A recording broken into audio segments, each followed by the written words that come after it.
जैविक तरीके से किसी भी फसल की खेती करने में एक किसान को सबसे बड़ा डर कम पैदावार का लगा रहता है, लेकिन यह एक बहुत बड़ा भ्रम है जो समाज में फैलाया गया है ताकि रासायनिक पद्धतियां चलती रहें। और आज मैं आपको जैविक तरीके से गेहूं की भरपूर पैदावार लेने का तरीका बताऊंगा, जिसको मैंने कई सालों के अनुभव से सीख कर जाना है। इसलिए क्या करना है के साथ ऐसा क्यों करना है, यह भी हमेशा की तरह आप इसी वीडियो में जानेंगे। इसके साथ आप यह भी जानेंगे कि आखिर पैदावार कम क्यों नहीं होगी, इसलिए अंत तक जरूर देखिएगा। नमस्कार दोस्तों, स्वागत है आपका एग्रीकल्चरल इन्फॉर्मेशन पर। दोस्तों, जैविक तरीके से गेहूं की खेती करने में सबसे बड़ा फायदा है कि आप सेहतमंद और शुद्ध गेहूं पाएंगे, और दूसरा फायदा है कि आपके खेत की मिट्टी की गुणवत्ता समय के साथ बढ़ती जाएगी। लेकिन अगर आपको भरपूर पैदावार लेनी है तो खर्च तो जैविक में भी उतना ही आएगा जितना रासायनिक में होता है। और यह भी एक भ्रम है जो कुछ लोगों ने फैलाया है कि जैविक में खर्च नहीं होता, लेकिन ये भ्रम सिर्फ खेती में नए लोगों को होता है, क्योंकि हर अनुभवी किसान यह बात जानता है कि फसल लेनी है तो खर्च तो होगा ही होगा। लेकिन सबसे पहले मैं आपको गेहूं की एक ऐसी बेहतरीन प्रजाति के बारे में बताना चाहता हूं जो अगैती, समय से और पिछैती बुआई यानी तीनों समय में बेहतरीन उत्पादन देने की क्षमता रखती है। यानी अगर आपका कोई खेत पहले और कोई खेत बाद में तैयार होता है तो आपको बाजार से अलग अलग प्रजाति लाने की जरूरत नहीं पड़ेगी अगर आप इस गेहूं की प्रजाति को लगाते हैं। इसके दाने सुनहरे, ठोस और वजनदार होते हैं और नापने पर 1000 दानों का वजन 48 ग्राम के आसपास आएगा, जो कि बहुत ही अच्छा है मार्केट में उपलब्ध बीजों के मुकाबले में। यह वैरायटी निकाली है अपने देश की कंपनी देहात ने, और इस गेहूं की प्रजाति का नाम है DWS 777 यानी 777। दोस्तों, इसके ज्यादा उत्पादन देने का एक और कारण है कि इसकी बालियों का आकार भी काफी बड़ा होता है। इसके साथ यह प्रजाति मध्यम लंबाई की है, यानी 90 से 95 सेंटीमीटर की ऊंचाई, जिसके कारण यह ज्यादा बारिश या आंधी में भी नहीं गिरती और न ही इससे ज्यादा रोग प्रभावित करते हैं, क्योंकि यह भूरा और पीला रतुआ रोग से भी प्रतिरोध। और इन सारी जानकारियों की पुष्टि कंपनी के द्वारा भी की गई है। इसलिए अगर आप चाहें तो ट्रायल के तौर पर इसे लगाकर देखें और जब परिणाम मिले तो मुझे भी बताएं और इसके साथ दूसरों को भी, ताकि हमारे देश की स्वदेशी कंपनियां आगे बढ़ सकें। दोस्तों, 1 एकड़ खेत के लिए 40 किलो बीज समय से बुआई करने पर पर्याप्त होता है, और DWS 777 को आप अपने नजदीकी देहात केंद्र से खरीद सकते हैं। अपने नजदीकी देहात केंद्र का पता जानने के लिए इस वीडियो के डिस्क्रिप्शन में दिए हुए लिंक पर क्लिक करें, या अपने एंड्रॉइड फोन में देहात किसान ऐप प्ले स्टोर से डाउनलोड करके भी आप यह पता कर सकते हैं। इसके अलावा आप देहात के टोल फ्री नंबर 1800-1036-1110 पर कॉल करके भी आप इसे सीधे कंपनी से मंगवा सकते हैं। तो वापस विषय पर आते हैं और सबसे पहले जानेंगे खेत को तैयार करने का तरीका। इसके लिए आपको प्रति एकड़ कम से कम 3 ट्रॉली और अधिकतम 5 ट्रॉली गोबर की खाद लगेगी। मुझे सबसे अच्छे परिणाम 4 ट्रॉली गोबर की खाद में मिले थे। लेकिन यह खाद सीधे खेत में नहीं डालना है, इसको खेत के किसी किनारे पर पहले इकट्ठा कर लें, या फिर आप चाहें तो जहां आपका खाद का ढेर पहले से है वहीं पर यह प्रक्रिया कर सकते हैं, उसे खेत पर लाने से पहले ही। प्रति एकड़ खेत के लिए 2 kilo trichoderma powder, 1 kilo Beauveria bassiana powder, 1 litre consortia और 1 लीटर सुडोमोनास बैक्टीरिया कल्चर को अलग अलग 100 लीटर पानी में घोलना है, और हर 100 लीटर पानी में 2 किलो गुड़ भी साथ में इसके घोलना है। अब सभी कल्चर के लिए बराबर जगह बांटकर अलग अलग इन घोलों को गोबर की खाद में डाल देना है। लेकिन इसे डालने के कई तरीके हो सकते हैं, जैसे अगर मान लीजिए ढेर की ऊंचाई ज्यादा है तो सीधे आधे दूरी तक कुदाल या किसी माध्यम से आप इसे खाद को खोदकर गड्ढे बना लीजिए और इसमें घोल को भर दीजिए। लेकिन यदि ढेर चौड़ाई में है तो आप बांस या किसी डंडे से कम गहरे और कम चौड़े कई सारे छेद करके इसमें थोड़ा थोड़ा घोल को भर दीजिए। इसके बाद आपको इसे पन्नी से ढक देना है 1 हफ्ते के लिए। ध्यान रहे, काली पन्नी सबसे अच्छी रहेगी ढकने के लिए, क्योंकि इससे पूरी धूप रुक जाती है। दोस्तों, यह तरीका जैविक कल्चर को सबसे कम समय में सबसे ज्यादा मल्टीप्लाई करने के लिए सबसे अच्छा तरीका है, और इन चारों बायो कल्चर को इस्तेमाल करने का भी अपना एक कारण है। सबसे पहले ब्यूवेरिया बेसियाना सभी प्रकार के कीटों को मारने में सक्षम है, चाहे वो मिट्टी के अंदर हो या फिर बाहर, और इससे आपके फसल की सुरक्षा प्रणाली मजबूत होगी। यह एक प्रकार का फफूंद है जो गोबर की खाद में बहुत ही तेजी से बढ़ता है। इसी तरह ट्राइकोडर्मा भी एक फफूंद है और दोस्तों इसकी मात्रा 2 किलो मैंने इसलिए बताई है क्योंकि उसमें 1 किलो इसकी विरिड प्रजाति होगी यानी ट्राइकोडर्मा विरिड और 1 किलो हार्जेनियम प्रजाति यानी ट्राइकोडर्मा हार्जेनियम, और दोनों को आपस में मिलाकर आपको इसका घोल बनाना है। यह दोनों प्रजातियां मिलकर गेहूं में आने वाले लगभग सभी प्रकार के फफूंदी जनक रोगों से छुटकारा दिलाने में सक्षम है और स्वस्थ फसल ही अधिकतम पैदावार की कुंजी होती है। इसके बाद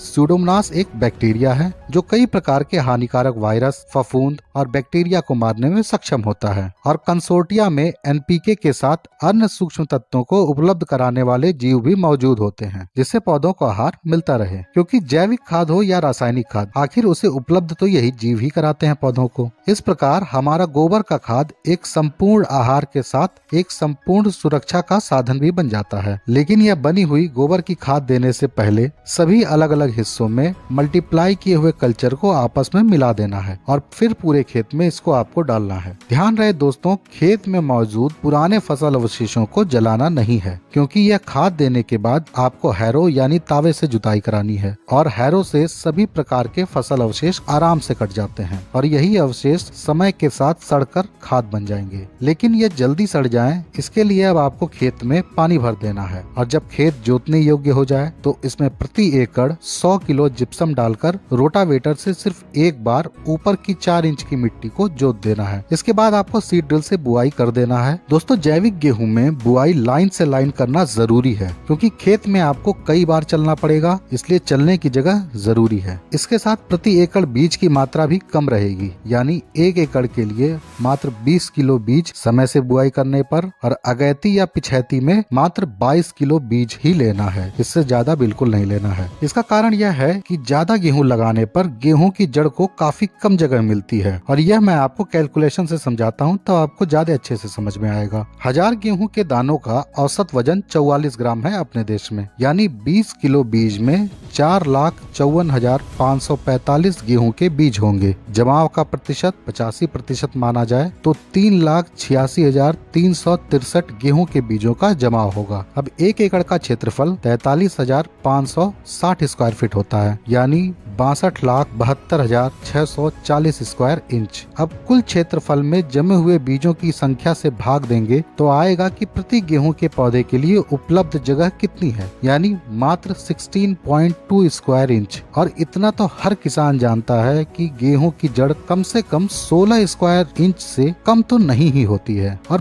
पूरे खेत का इस्तेमाल भी शायद ही कहीं हो पाता हो। इसलिए वास्तव में तो हर पौधे को 16 स्क्वायर इंच से भी कम जगह मिलेगी 20 किलो की मात्रा में। दरअसल रासायनिक तरीकों में हम मिट्टी का गलत दोहन करते हैं और जरूरत से ज्यादा खाद का इस्तेमाल करने के कारण खेत में रासायनिक खाद ऊपरी सतह में हर इंच में मौजूद होती है। इसलिए रासायनिक तरीके में ज्यादा घनी आबादी लगाई जाती है, लेकिन जैविक अलग है। इसमें ज्यादा बीज लगाने की अपेक्षा प्रति पौधे की अधिकतम पैदावार लेने पर आपको विशेष ध्यान देना पड़ेगा और इसलिए बीज की मात्रा बहुत ज्यादा मायने रखती है जैविक खेती में। यहाँ तक कि कई किसानों ने तो मात्र 4 किलो बीज प्रति एकड़ लगाकर भरपूर पैदावार ली है, जिनकी कई वीडियो यूट्यूब पर मौजूद हैं और मैंने भी इसे करके देखा। लेकिन मैंने ये पाया कि अगर आप 20 किलो से कम बीज लगाते हैं तो आपको गेहूं की पत्तियों को बार बार काटना पड़ता है अधिक कलनों को निकालने के लिए और इसके कारण मजदूरी काफी ज्यादा लग जाती है। इसके अलावा इससे कम बीज दर होने पर घास और अन्य खरपतवार भी ज्यादा उगते हैं और निराई भी 2 या 3 बार करानी पड़ जाती है। इसलिए जैविक में सबसे सटीक बीज की मात्रा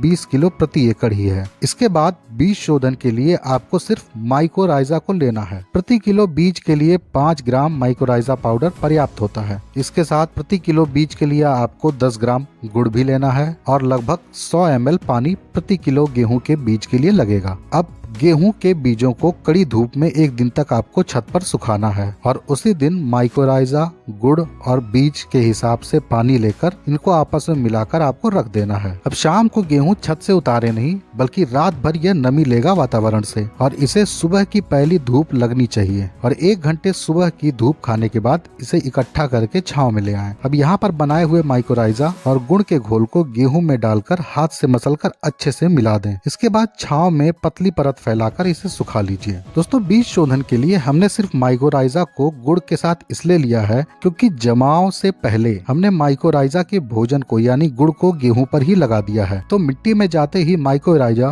गेहूं की ऊपरी सतह पर ही सबसे पहले विकास करेगा, क्योंकि इसका खाना वहीं पर है और क्योंकि रात भर गुड़ के पानी में भीगने के बाद यह और ज्यादा सक्रिय हो जाता है, इसलिए और अच्छा काम करता है और इसके कारण यह बीजों को जल्दी जमाव लेने में मदद करता है। इसके साथ जैसे ही गेहूं की जड़ निकलेगी, यह जड़ों के आसपास अपना नेटवर्क बनाना शुरू कर देगा, क्योंकि इस माइकोराइजा फफूंद को लंबे समय तक जिंदा रहने के लिए पौधों की जड़ें होनी ही चाहिए और अपने जिंदा रहने के लिए पौधे की सारी जरूरत का सामान यानी पोषक तत्वों को ये खुद ही खोजने लगता है और उसे खोजकर पौधों को उपलब्ध कराता रहता है और इसके बदले पौधा भी ग्लूकोज को जड़ों के माध्यम से इस फफूंद को देते रहता है और यही आपसी संबंध ही मुख्य राज है जिससे जंगलों की खाद की जरूरत स्वयं ही पूरी होती रहती है। दोस्तों, गेहूं की बुआई हमेशा दिन में 3 बजे के बाद कीजिए और इसके साथ यह भी ध्यान रहे कि खेत में पाटा अगली सुबह लगाना चाहिए, धूप निकलने से पहले। इससे नमी मिट्टी में संग्रहित होकर बीजों के जमाव में मदद करती है और आपको हमेशा एक बेहतरीन जमाव मिलेगा, चाहे फिर आप रासायनिक विधि से कर रहे हो या जैविक विधि से। इसके अलावा बीजों की प्रजाति को लेकर भी कई लोग कई भ्रम फैलाते हैं कि जैसे हाइब्रिड नहीं लेना चाहिए, देसी लेना चाहिए, और इन सब का मकसद होता है कि उनको अपने पास संग्रहित बीजों को बेचना है। लेकिन आप तो सिर्फ इतना ध्यान रखिए कि अगर आपके क्षेत्र में कोई भी प्रजाति पिछले 3 सालों से ज्यादा समय से लगाई जा रही है और उसके अच्छे परिणाम मिले हैं, तो इसका मतलब कि वह प्रजाति वहाँ के माहौल के हिसाब से ठीक है और आप उसे जैविक विधि से भी कर सकते हैं। यह कोई जरूरी नहीं है कि आप बंसी गेहूं, सरबती गेहूं या पहले की कोई इतनी देशी प्रजाति ही लगाएं, क्योंकि बीजों में बदलाव इंसान के साथ प्रकृति स्वयं भी करती है और इसलिए अगर आप किसी भी प्रजाति के ब्रीडर सीड से उस बीज की तुलना करेंगे जो कई सालों तक खेत में लगाई जा चुकी है, तो भले ही दोनों एक ही प्रजाति के होंगे, फिर भी इनमें काफी बदलाव आ चुके होंगे और इसीलिए सर्टिफाइड सीड्स को दोबारा बोने पर उससे बनने वाले बीजों को सरकार उसी प्रजाति के रूप में सत्यापित नहीं करती है। दोस्तों, आप बुआई से 15 दिन पर आपको पहला स्प्रे लेना है, लेकिन इस स्प्रे की तैयारी आपको बुआई वाले दिन ही करनी पड़ेगी, क्योंकि इसे बनने में 15 दिन लगेंगे। प्रति एकड़ के लिए पूरे फसल अवधि के दौरान के लिए 30 किलो नीम की खली या 30 किलो सरसों की खली की जरूरत होगी। लेकिन अगर आप 15 किलो सरसों खली के साथ 15 किलो नीम की खली मिला लेते हैं तो ये काफी अच्छा रहता है, क्योंकि नीम के तेल की जरूरत काफी कम हो जाती है। और अगर आप सिर्फ सरसों की खली लेते हैं तो आपको नीम का तेल अलग से खरीदना पड़ेगा। जैसा आपको सुविधा लगे आप कर सकते हैं। तो इस घोल को बनाने के लिए 30 किलो खली को 200 लीटर पानी में 2 किलो गुड़ के साथ घोलना है और इसमें 1 किलो लिक्विड कंसोर्टिया आपको डाल देना है और सुबह शाम इसको डंडे से चलाना है। 15 दिनों में ये तरल रूप में संपूर्ण खाद बनके तैयार हो जाएगी और इसको इस्तेमाल करने के लिए शाम को इसको पहले अच्छे से हिला दीजिए और सुबह इसके ऊपर के पानी को आराम से छानकर निकाल लीजिए। यदि नीम खली आपने नहीं लिया है तो 1500 ppm का नीम तेल 1 ml प्रति लीटर की मात्रा के साथ 1 लीटर छने हुए घोल को प्रति 15 लीटर की टंकी के लिए लेना है। लेकिन यदि सिर्फ नीम खली वाला आप बना रहे हैं तो नीम का तेल नहीं मिलाना है और सिर्फ 1 लीटर यही छाना हुआ घोल प्रति 15 लीटर की टंकी में मिलाकर स्प्रे करना है। और अगर आपने नीम और सरसों खली को मिक्स करके बनाया है तो आप नीम तेल को तभी मिलाएं जब फसल में आपको कोई समस्या दिख रही हो या फिर आसपास के खेतों में ज्यादा प्रकोप दिख रहा हो। पहली बार में अधिकतम 1 ml नीम का तेल 1500 ppm का लेना चाहिए। अब पहला पानी 25 से 30 दिनों के आसपास देने के समय आपको इस खली से बनाए हुए घोल से 50 लीटर घोल निकालकर उसे पानी के साथ दे देना है। इस समय निकालने पर इसको छानने की जरूरत नहीं होती है, क्योंकि इसको आपको पानी में देना है, इसलिए आपको इसे सिर्फ अच्छे से हिलाना है और इसे निकाल लीजिए। इसके बाद जब खेत में चलने लायक हो जाए तो आपको फफूंदी जनक रोगों से बचाव के लिए और पौधों के लिए एक टॉनिक के रूप में एक दूसरे जैविक घोल का स्प्रे लेना है। 1 एकड़ के लिए 8 लीटर छाछ लगेगी और 1.2 लीटर नारियल पानी। लेकिन सिर्फ छाछ में स्प्रे से 3 दिन पहले धातु का सामान जैसे तांबा, लोहा, जस्ता इत्यादि इसमें डाल दीजिए और 3 दिन बाद इसे छान लीजिए। प्रति 15 लीटर की टंकी के लिए 1 लीटर छाछ और 150 ml ताजा नारियल पानी आपको मिलाकर स्प्रे कर देना है। इससे पौधों में वृद्धि काफी तेजी से होने लगेगी। इसके बाद खेत में जमे हुए घास को निकालने के लिए एक बार आपको निराई करानी पड़ेगी और इसी के साथ गेहूं की पत्तियों को ऊपर से 3 इंच काट देना है। ध्यान रहे दोस्तों, ये दोनों काम भले ही एक साथ होना है, लेकिन गेहूं को काटने के लिए कैंची का इस्तेमाल करें, क्योंकि हंसिए या अन्य धारदार हथियार से काटने से जड़ में एक झटका लग जाता है जो फसल के लिए इस समय बिल्कुल ठीक नहीं होता। इसके अलावा यह कटाई छाछ के स्प्रे के बाद लेने का कारण यह है क्योंकि इस स्प्रे से 2 दिन बाद पौधों में ऑक्सीजन हार्मोन ऊपरी हिस्सों में काफी ज्यादा मात्रा में इकट्ठा हो जाता है और कटाई करने से पौधों में कल्लों का विकास काफी तेजी से होगा। इसके बाद दूसरे पानी तक आपको कुछ नहीं करना है और दूसरा पानी देने के समय फिर से इस खली वाले घोल को लगभग 50 लीटर निकालकर आपको साथ में इसे दे देना है। बाद में जब खेत में चलने योग्य हो जाए तो फिर से इसी खली वाले घोल का स्प्रे करना है, लेकिन इस बार मात्रा दुगनी होगी, यानी लगभग 2 लीटर प्रति टंकी और नीम का तेल भी 2 ml प्रति टंकी देना है 1500 ppm का। इसके 15 दिन बाद इस घोल का फिर से स्प्रे होगा तिगुनी मात्रा में, यानी 3 लीटर प्रति टंकी, लेकिन नीम का तेल 2 ml प्रति लीटर ही रहेगा इस स्प्रे में भी। यह मात्रा सिर्फ सरसों खली का घोल बनाने वालों के लिए था, लेकिन यदि आपने आधा आधा लिया है तो नीम तेल की मात्रा सिर्फ 1 ml होगी दोनों स्प्रे में, और यदि सिर्फ नीम खली से आपने इस घोल को बनाया है तो शायद ही आपको नीम के तेल की जरूरत पड़े। और आखिरी स्प्रे बालियों के निकलने के बाद पंचगव्य का लेने से वजन और चमक में काफी वृद्धि होती है, जिससे आपको भरपूर पैदावार लेने में मदद मिलती है। इसकी स्प्रे की मात्रा 20% होगी, यानी 3 लीटर पंचगव्य प्रति 15 लीटर की टंकी के लिए इस्तेमाल करना है, यानी लगभग 21 लीटर पंचगव्य 1 एकड़ में लगेगा। इसको बनाने का तरीका मैंने एक वीडियो में बता रखा है, जिसका थंबनेल आप स्क्रीन पर देख रहे हैं। दोस्तों, जब आप जैविक साधनों को मिलाकर खेती में इस्तेमाल करेंगे तो वह खाद जो आपकी मिट्टी में फिक्स होकर बेकार पड़ी है इस्तेमाल होने लगती है। और यह कैसे होगा इसको विस्तार से जानने के लिए आप मेरे बायो फर्टिलाइजर वाले वीडियो से समझ सकते हैं। इसके अलावा माइक्रोराइजर को भी विस्तार से समझने के लिए वीडियो उपलब्ध है। और यदि आपको कीट इत्यादि की समस्या दिखती है इन उपायों को करने के बाद भी, तो आप जैविक कीटनाशक वाले वीडियो से समझकर जैविक कीटनाशक भी बनाकर स्प्रे कर सकते हैं। हालांकि मुझे इन उपायों के बाद किसी भी चीज की जरूरत नहीं पड़ी थी। दोस्तों, आखिरी बिंदु है पैदावार, और यह मानकर चलिए कि प्रति एकड़ 20 क्विंटल की पैदावार के आसपास ही होगा पहले साल में, लेकिन दूसरे साल में यह 22 क्विंटल के पार ही होगा। और जैसे जैसे आप जैविक तरीकों में आगे बढ़ते जाएंगे तो आपको 24 और 26 क्विंटल की पैदावार भी मिल सकती है आराम से। इसके अलावा एक फायदा और है कि जैविक गेहूं की खेती करने से गेहूं की फसल काटने के बाद यदि आप बिना जुताई किए कोई भी दलहनी फसल लगा देते हैं गर्मियों में, जैसे मूंग या उड़द, तो आपको खेत में कुछ नहीं देना पड़ेगा और सिर्फ पानी से आपकी दलहनी फसल तैयार हो जाएगी। और इस तरह एक बार की तैयारी में आप 2 फसलें लगातार खेत से लेकर एक बेहतरीन मुनाफा पा सकते हैं। बाकी इस देहात की DWS 777 प्रजाति के गेहूं के ऊपर भी जरूर विचार कीजिएगा। तो दोस्तों, कैसी लगी आज की वीडियो जरूर बताइएगा, और बाकी कोई सवाल हो तो आप कमेंट्स में पूछ सकते हैं। बाकी पसंद आई हो तो लाइक जरूर कीजिएगा, और दूसरों को बताने लायक लगे तो शेयर जरूर कीजिएगा। और इसी तरह की खेती से जुड़ी नई जानकारियां आपको इस चैनल पर हमेशा मिलती रहेंगी, इसलिए सब्सक्राइब भी कर लीजिएगा अगर आपने अभी तक सब्सक्राइब नहीं किया है। तो मिलते हैं दोस्तों किसी अन्य वीडियो में एक नई जानकारी के साथ। धन्यवाद।